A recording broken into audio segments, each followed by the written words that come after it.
মুসলমানও দাবি করে, ঠিক কিনা? ও মিয়া, তোমার মুসলমানিত্ব কতটুকু আছে একটু বার ওজন করুন, একটু বার মাপুন কোরআন দিয়ে। আবার আল্লাহ জানাইলেন, ইয়া আইয়ুহাল্লাযীনা আমানু, হে বিশ্বাসীগণ।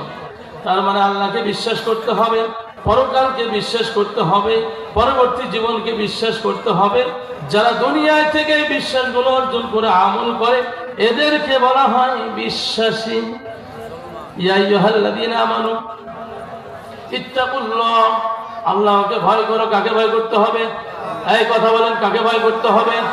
আল্লাহ ছাড়া কাউকে ভয় করা যাবে না।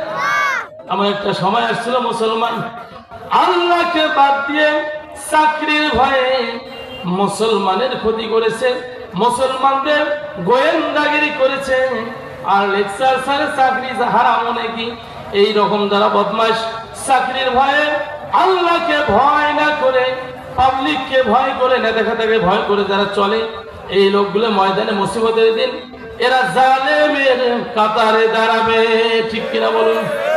কাজে আমরা কি জালেম হতে চাই? আমরা কাকে ভয় করব? আপনার আমার জীবনের মালিককে। এই কথা বলেন, জীবনের মালিককে, হায়াতের মালিককে। হুকুম কার চলবে? আল্লাহর জমিন, আল্লাহর আসমান, আল্লাহ জীবন দিয়েছেন, হায়াত দিয়েছেন, কাজে আল্লাহর হুকুম ছাড়া